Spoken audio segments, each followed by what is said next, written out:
All right, here we go. Welcome to the Art of Woo podcast with your host, Lee Erickson. Welcome to the continuation of the last episode, which was Zinnia's Journey, Part 1. So this is Part 2. And this is going to be focused more on just my personal process and what I did that helped me along the way dealing with my daughter's cancer diagnosis. So again, if you haven't listened to the first episode of this story, I highly recommend listening to that just so you have a little bit more of an idea of like the backstory of how this all kind of played out, because it'll just kind of help you. Okay, so first things first, I was kind of thinking this was almost like this experience that was similar to almost like a death experience. Only in the fact, or in the sense of the fact that when somebody passes away in your life, and of course it's unexpected, or if it is unexpected, there's the stages of grief. And I think the first stage is shock. The second is denial. Don't quote me on this. I know like maybe I won't get this in the right order, but then there's like anger, sadness, blame, shame, there's like every emotion, every kind of like negative emotion you can think of. I feel like death brings up that, like it just runs the gamut on all of those emotions. So I will say, yeah, when we first got the diagnosis, it was shock, of course. Like it was like, what the hell?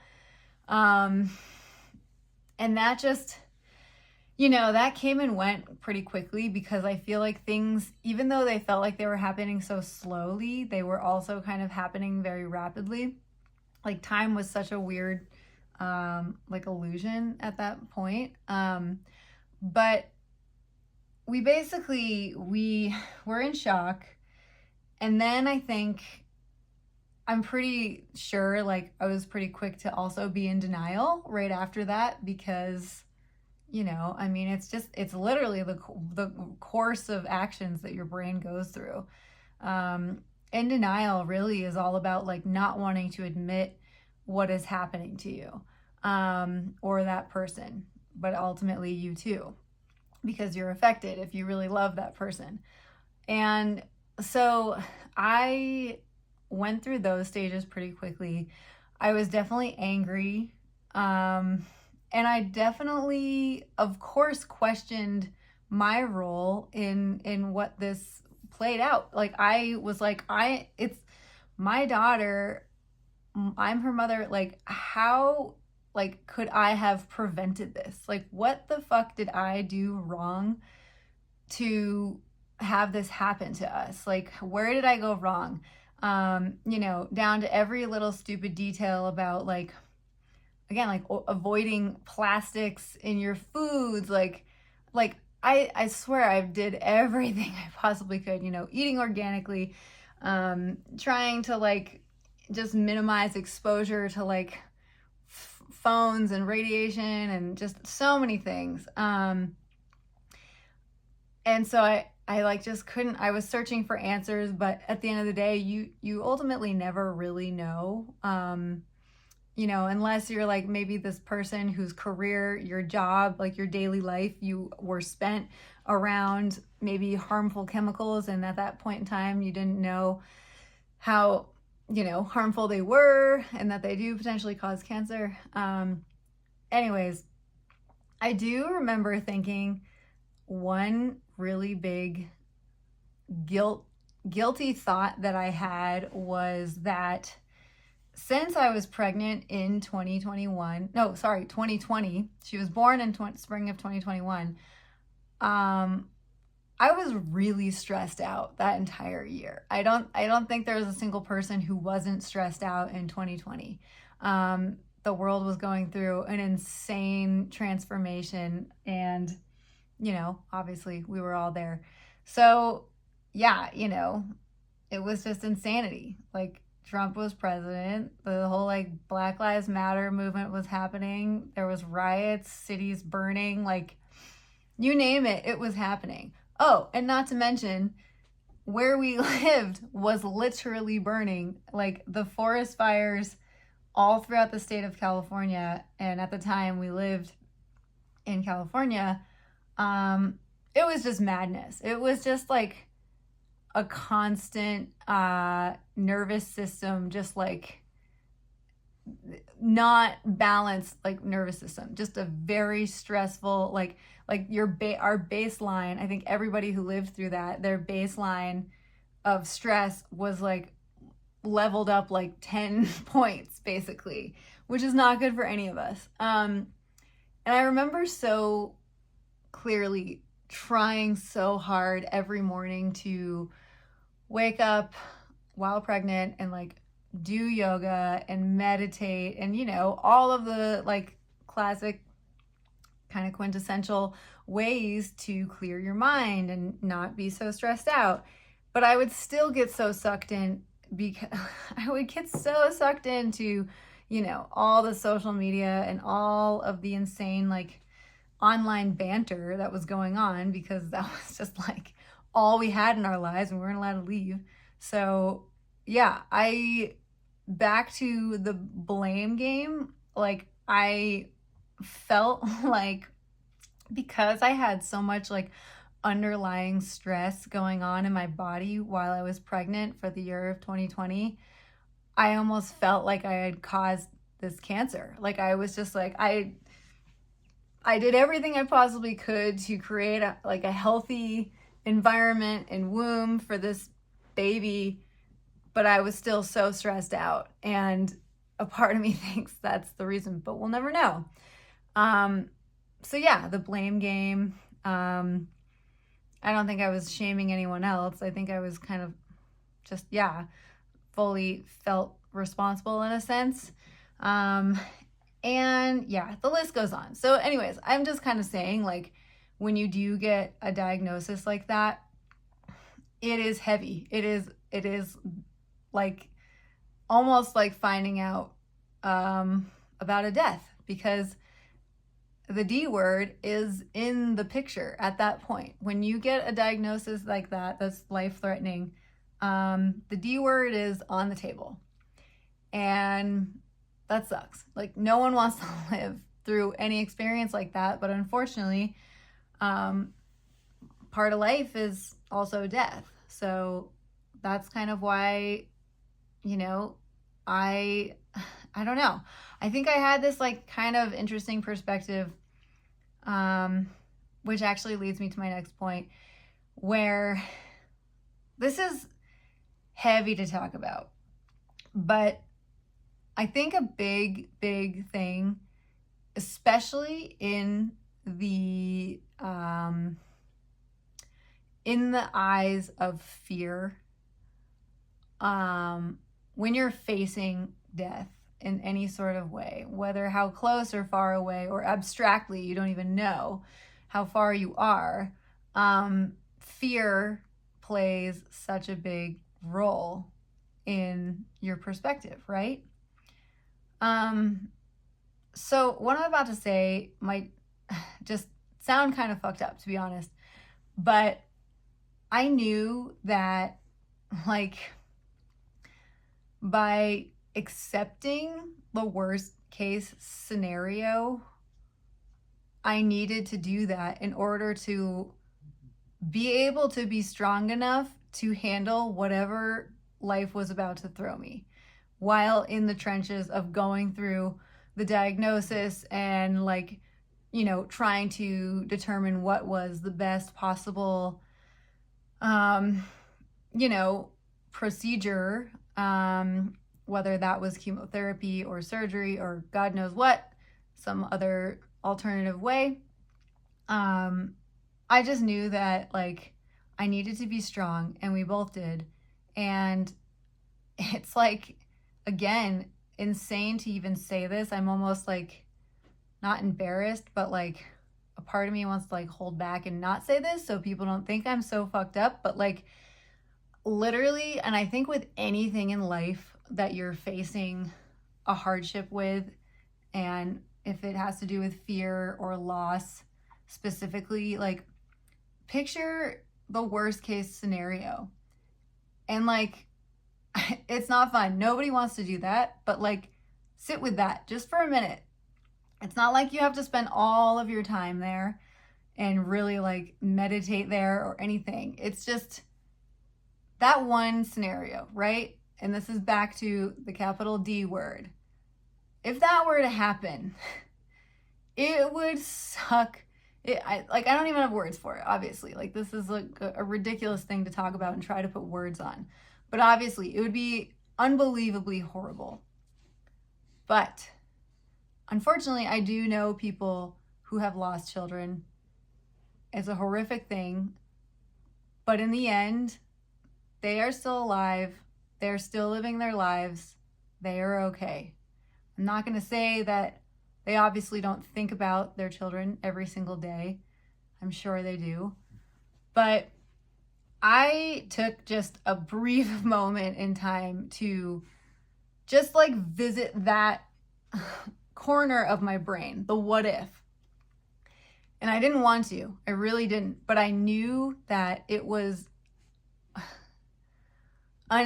necessary to visit for just a hot minute in order to really wrap my head around the entire situation, pull myself together, and know like how to move forward, basically. So the reason why I really wanted to do this episode, especially in its own whole separate episode, is because this, of course, was one of the most life-defining moments in my life. And it always will be. And it's, to a certain degree, I feel like the universe really kind of grabbed me by the shoulders or neck and kind of shook me out of whatever headspace and whatever funk I was in and gave me a totally different perspective, and also shot me down a lot of different rabbit holes in order to arrive to where I am today.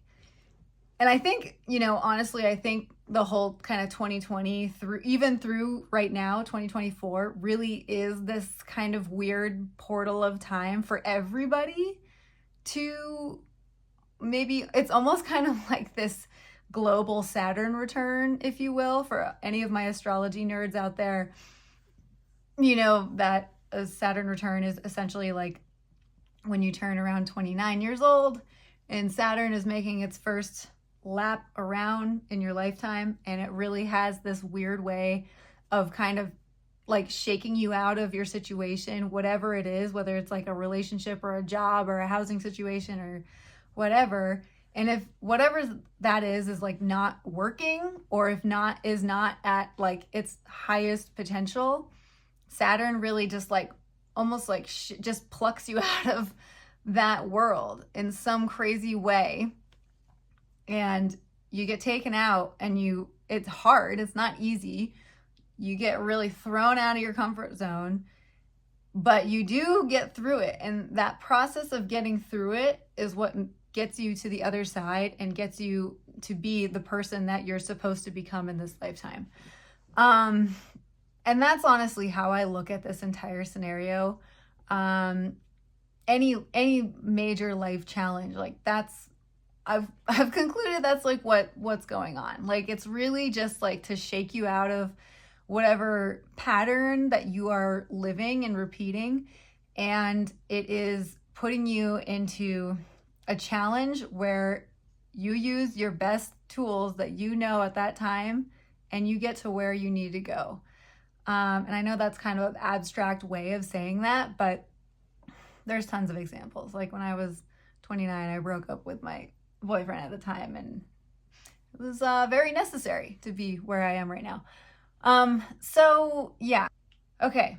So now into the good stuff, the juice. I usually have notes and I don't right now. I'm really winging this, so bear with me. Okay. So backtrack all the way back 2 years ago. It's really almost hard for me to do because I honestly feel like at this point I have almost like blacked out a lot of what happened. I think that's like kind of a self-defense maybe mechanism that we tend to do with our brains when we go through a traumatic event. We tend to just like, or I know I do, but we just like block it out. Like it's just better to just not go there. Not better, but like easier to not go there. And I'm not saying that I'm not like processing it and unpacking it. Essentially, when this was happening to me, of course, like I always knew in my life that remember those like little posters in like elementary school that were like the kitten just like hanging on the branch being like, hang in there. And then another one was like, attitude is everything. And it was like an orangutan with like cool sunglasses or something. Yeah, the 90s. What a great time to be alive. So yeah, I was gonna say like attitude and perspective are everything. They really are. It's literally what determines and manifests our entire life. So I was like aware that however I was going to look at this was going to have a large effect in the outcome. And I knew that, first of all, like before I get into mindset and everything, like I knew that I wanted to be a mom, really show up, be a mother, and first and foremost, like I was talking about in the last episode, listen to my intuition above anything. That was number one. Obviously, I have a partner that I need to agree on with these certain things. There was a lot of like, actually, it worked out pretty harmonious, like the way that everything worked out, thank God.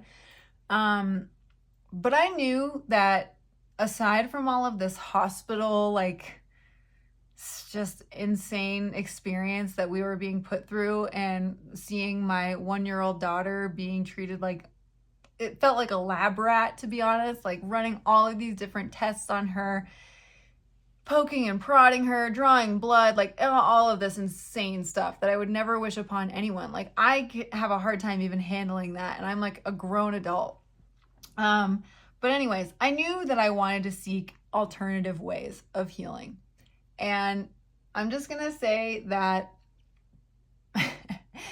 again, in my astrology, like for my astrology nerds out there, my astrology has a lot to do with healing in like a spiritual way.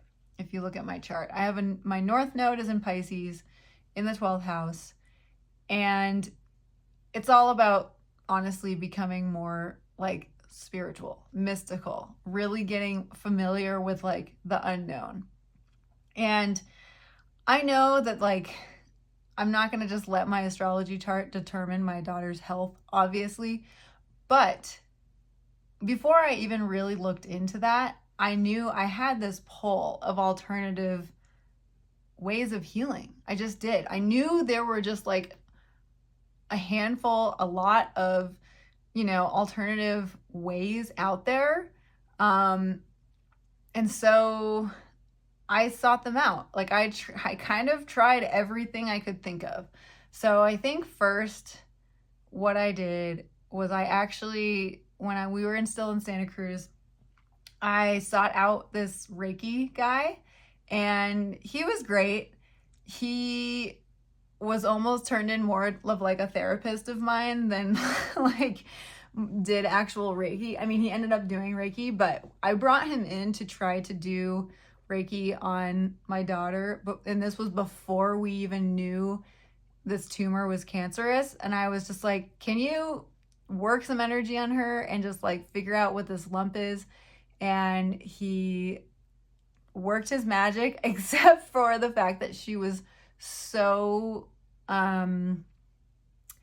not feisty, but she was just so active. She had like just started learning how to walk, and she just like literally all limbs moving at all times, like could not sit still. And the poor guy was like trying to like do his energy on her, and she just was just rolling all over the place, and we thought she was gonna like fall off this like high table that he had.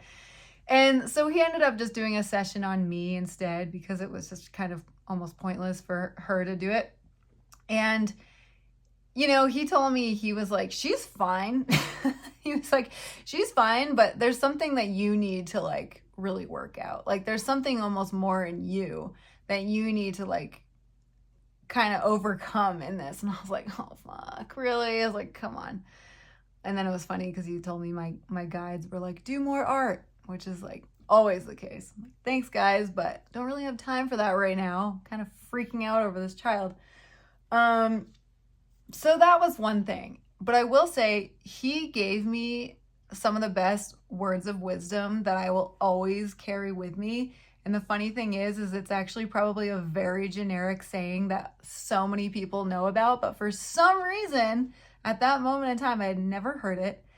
And he told me this. He said, have you ever heard of the two wolves? And I said, no. And he said, well, there's two wolves. There's the black wolf and there's the white wolf. The black wolf is scary, fear, negativity, danger, all of the darkness, all of the things you don't want, right?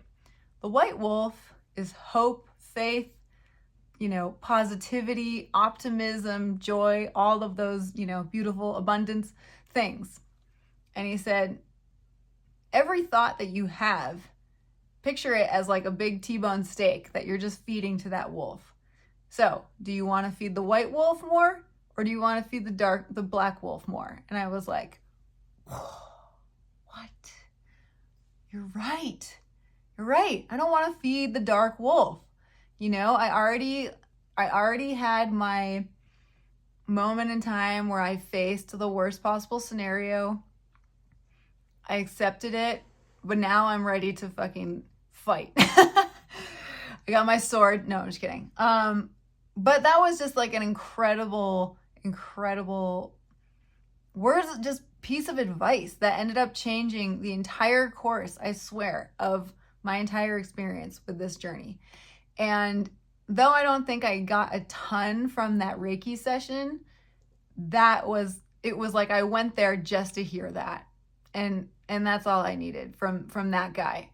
And then my quest continued. And where did I go after that? So everything kind of happened so fast. Like I said earlier, I almost feel like I blacked out so much of like the step-by-step process of how everything really went down. But honestly, next thing you know, I'm on a plane with my daughter. And this was when, right after we had determined that we were going to the Children's Hospital in Colorado, because we were like, fuck Kaiser in California. These guys are blowing it, and we do not want to deal with them. They're just not giving us the care that we want. And so yeah, next thing you know, I mean, I was like packed my bags and was with my toddler on a plane flying to Colorado. And little did I know that was the last time I was ever going to be at my house in Santa Cruz. Nuts. And so we landed, and, you know, we moved in with we were just staying at the time. We didn't even know we were moving at the time yet, but we just went for it. And we were crashing at my mother-in-law's house in Colorado. And, yeah, you know, honestly, from then on, like, I just went into this total rabbit hole of information because of getting those words of wisdom from my Reiki guy. Like, I was like, all right, I'm gonna fucking feed the white wolf. Like, let's go, white wolf, we got this. And so again, you know, she had to still go through a bunch of tests and all these, you know, MRIs and all these other things at the Children's Hospital, because they wanted to do their own version of tests, which we were okay with because we just kind of had a better feeling about them. Like, fortunately, we both really were listening to our intuition at this point. And going to the children's hospital, it just felt so much better. We just felt so much more taken care of. And, you know, they actually kind of had like some sympathy for us. And like, I get it. I know that not like hospitals, like they see the crazy things all the time. They see illnesses, they see deaths, they see all the things. And I get it. Like having like sympathy isn't part of their job title, but like it really was, it was such a different experience coming from the Kaiser in California, the main regular old hospital, going to a children's hospital. So anyways, so in this kind of period of time where we're still trying to figure out what exactly the procedure we were going to take for our daughter was, whether that was radiation, chemotherapy, all this gnarly stuff, or, you know, surgery, or anything and everything between, whatever else that looked like. And again, I knew in my heart that surgery made more sense. It just did, because it was literally a lump on her neck. And I just was like, I know it's surgery. And again, fortunately, that's what they ended up doing. But anyways, so back to this time period. So we moved to Colorado. We're like staying with my mother-in-law. Like it's just kind of nuts. It's just madness. Like we don't know what's happening, how long we're gonna be there, all this stuff. And so I had like, talk about a mind fuck. Like I was going through some mentally like very debilitating shit at the time. But again, I knew I had to feed the white wolf. So I'm going to do a little plug. You're welcome, Gaia. But also thank you, Gaia, because if anyone knows of like Gaia TV or Gaia.com, it is an amazing, amazing network, you could say. It's like the Netflix for spirituality and like all the other outer worldly, just amazing, really mind-blowing, really cool shit that like I, at this point in my time, cannot get enough of. That North Node in Pisces is like my little antenna that's like, yes, like, show me the aliens. But anyways, so I'm like dealing with this insane situation, but the way that I like just really navigated it was filling my brain with success stories, cancer success stories. Okay. So obviously we knew at this point she had cancer. Still didn't know a ton of the details. We knew the type of cancer, but one thing I also forgot to mention. I know that as soon as you get a diagnosis medically, or like honestly, like anything in life that kind of freaks you out, especially medically, the first thing you want to do is Google it and just find out all the information you can find out, find the statistics of like what the death rate is and like all this kind of crazy shit. I'm just going to tell you, as soon as we found the diagnosis out, and this was even before the Reiki guy, I did not Google it at all. I was like, oh fuck no. I am not going to let the internet tell me the story of how this is going to play out, because I knew how sensitive and vulnerable my neural pathways were at that moment in time. And if I were to just doom scroll Google and WebMD about neuroblastoma statistics in children and how rare it is to begin with and like what it's typically treated with and all these details, I knew that I would have been like literally shaping the story that what was about to happen for me. And I will say, my husband being a Gemini may or may not have done that. But that's just like kind of how he functions and like that's how he navigates. So again, this is for me personally, and that I knew was not going to work. I knew that was not going to give me any sort of like peace of mind or hope or whatever you want to call it. So I didn't do any of that. So back to Gaia, what I did do was fill my head, like I said, with a ton of cancer success stories.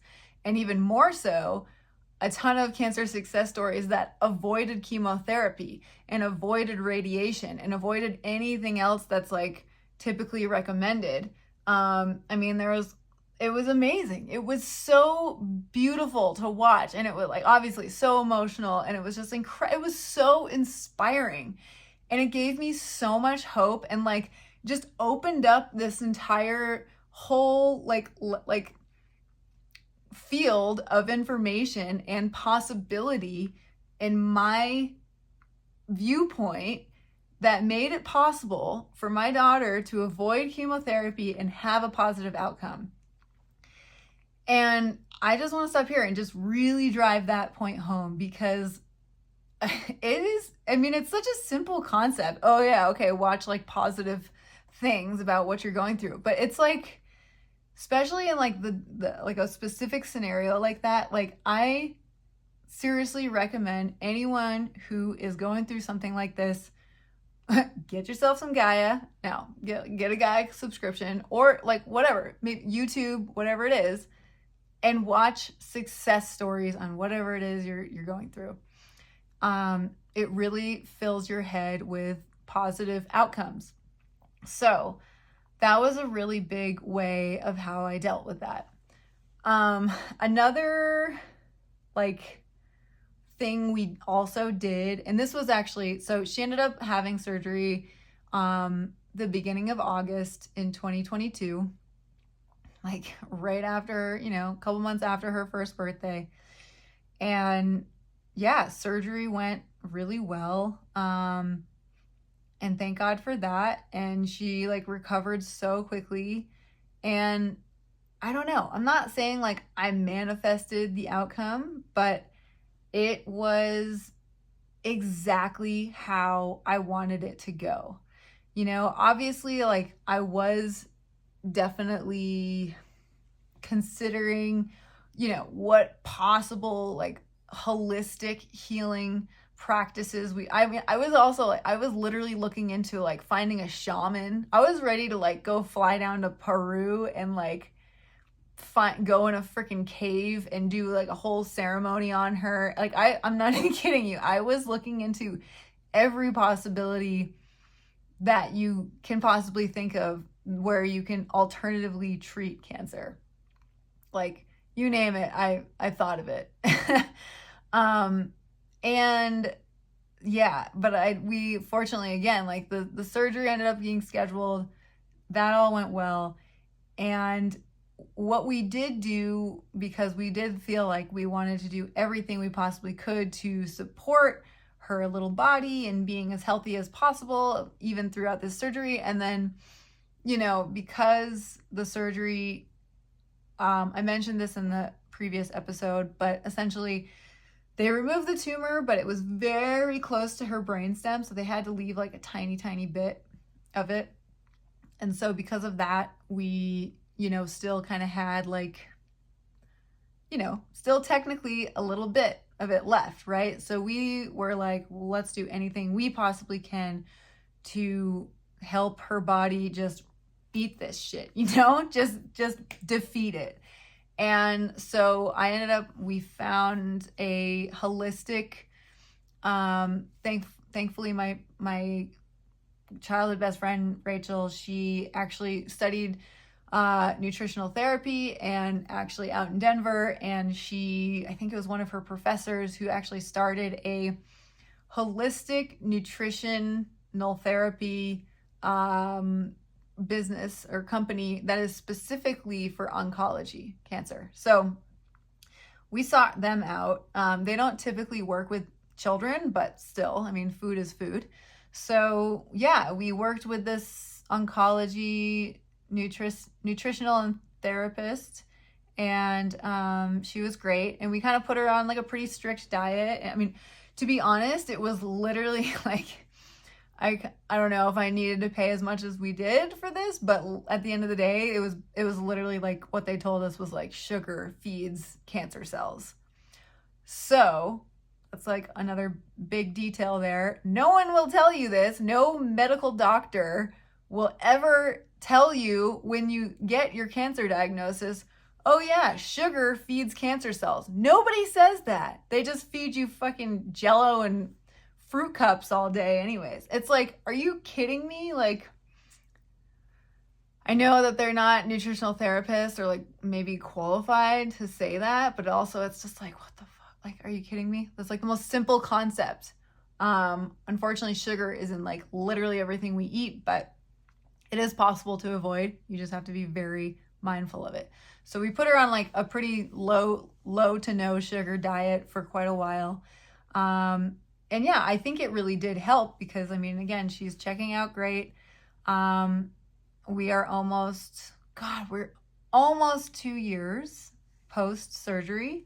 So she is still getting, MRIs. We just got bumped out to every 6 months, which is a huge milestone. First, it was like every month, then every 3 months, then every 4 months, and now every 6 months. And then we'll be bumped out to a year. And then we'll be almost up on 5 years, and then we'll be clear. So, as I say this, I do feel like a little part of me in the back of my head is like, what the fuck are you doing? Why are you telling the world this? Why are you just acting so cocky about this experience? Like, why are you so confident that this is completely gone? Like, okay, actually, I forgot to mention a whole other little chunk of the woo-woo, which is what led me here. But, I'm not 1,000% confident that she is in the total clear, but I am like 999.99% sure she is. Because in my heart, in my intuition, I just feel it. I mean, she is just like the most radical bundle of joy with so much energy, and like nothing is stopping this child, and I feel good about it. But also I will say, and this is, again, a big part of why I was doing this podcast was to really kind of tell you about my journey, obviously with this whole diagnosis, but how it transformed me as a person. And I know I kind of just mentioned, I kind of went over briefly like how I really did like go down the rabbit hole with many alternative ways of healing. And, maybe not even directly correlated towards healing, but like I also got my first like Akashic reading. And so for anyone who's not familiar, an Akashic reading is essentially just literally someone who is very gifted. I mean, we are all totally capable of tapping into them. It's just, it takes practice, something I really want to do eventually. But essentially I had this amazing Akashic record reader, and what they do is they tap into the infinite library of all of the lifetimes that your soul has ever lived on this planet and wherever else. And so if you have access to all of the lifetimes your soul has ever lived, and you can also feel into other people's energies and souls, I was like, fuck yeah, sign me up. I got questions. Like, how much time do you have? Yeah, my session with her felt like it went by in 5 minutes, even though we talked for an hour, and it was just phenomenal. But I really, I asked her about like my my like life, and I was like, so why am I the one whose daughter gets cancer, And again, like, don't get me wrong, I'm not at all like doing this to seek sympathy in any way. I'm not saying I'm a victim. I think when you become a victim or say that and tell that to yourself, it just keeps you paralyzed. And that's something to really also kind of recognize. Like, these things may happen to you, but it's up to you of how you're going to deal with it, right? And I know life gets really fucking hard. Trust me. This 3D world that we're in is hard. And right now, it's becoming way more challenging. I get it. I totally get it. But we are capable of so much more than we think we are. We are very powerful beings. And I want to drive this home. Listen to your intuition above anything. But anyways, back to the Akashic readings. I had her tap into me in my life, and it was very interesting. I might do a whole other episode on the reading itself because it was so fascinating to me, and I really think everybody should get a reading. But it was interesting because she said that essentially, like, Zinni and I, we both shared a throat chakra wound. And so if you're dealing with any medical, again, like ailments in any part of your body, if you ask a spiritual person, they're going to go straight to whatever chakra it is located near. And because this lump was on her neck, that deals with the throat chakra. So I asked her about that, and we both had throat chakra wounding. So it was kind of, we were in this like symbiotic weird relationship with our throat chakras. And she had this is insane. This is really intense, but she actually was hung in a lifetime way back in this she tapped into her energy, and she was, I guess she had been hung in a tribe. And it was wild. And I had actually gotten strangled to death in one of my lifetimes. Apparently I was like a 1920s sultry lounge singer, and I had a stalker who followed me home one night and strangled me to death, and that's how I died. And so because I was a singer and I was using my voice, and that's how I died, this lifetime, one of my missions is to come back and use my voice and my power. And that's why I started this podcast. Quite seriously, this is, to be honest, a big inspiration of why I started this shit. Plus, I kind of just have a lot to say.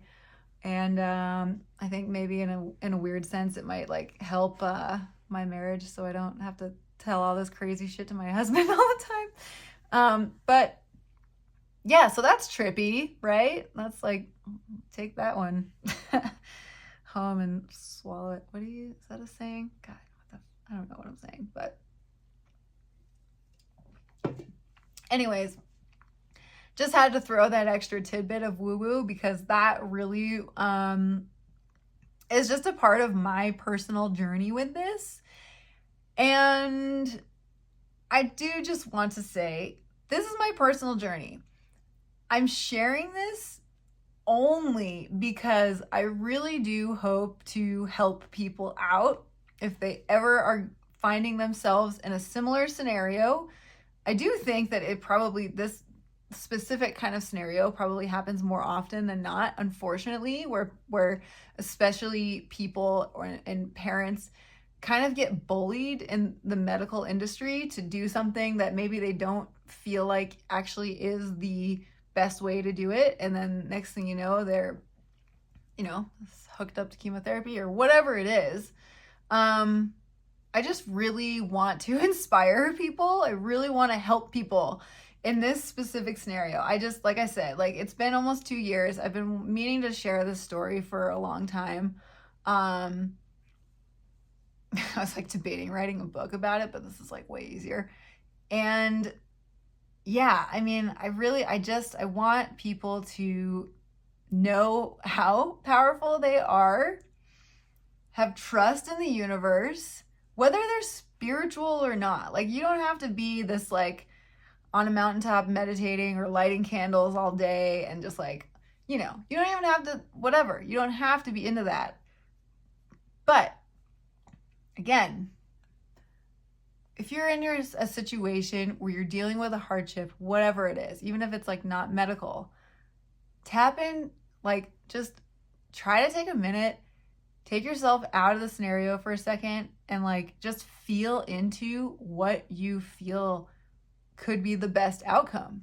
Like, imagine the best outcome and just feel into that and really let your body absorb that, because essentially you're getting closer to that timeline where that decision determines everything. I know I'm getting a little out there again. This is where the woo-woo comes in, but like life is all about timelines. It's not all about timelines, but it's made up of timelines. Every single decision that we make throughout the day puts us on a different timeline. There are infinite timelines. Infinite. Like me recording this video, just saying infinite twice would have been a different timeline. Like, it's nuts. Like, the amount of decisions we make, and no pressure, but the decisions we make every single day put us, on our path. And these things are important.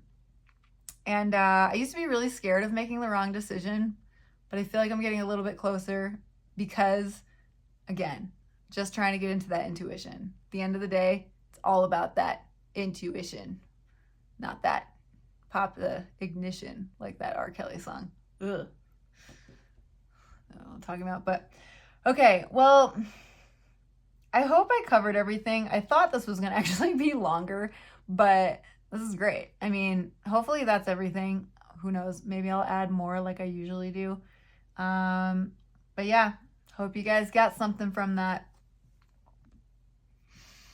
Thank you guys so much for watching this. If you made it this far, you're awesome. Again, I really hope that I was able to help you or inspire you in some way. Just know that the universe really does have your back. And yeah, I also just wanted to say, if you liked what you see here, please smash that subscribe button, like button, all the things, all the bells and whistles that YouTube wants you to do, because it really does help me out. And also, you can find my podcast, just the audio only, on patreon.com/Lee Erickson. There's a paid tier as well as a free tier. The paid tier gets every single podcast episode. And then you can also find them on Spotify. So if you do just enjoy listening on Spotify, that's fine too. You can find me there. The Art of Woo podcast. Catch you later. Thank you so much.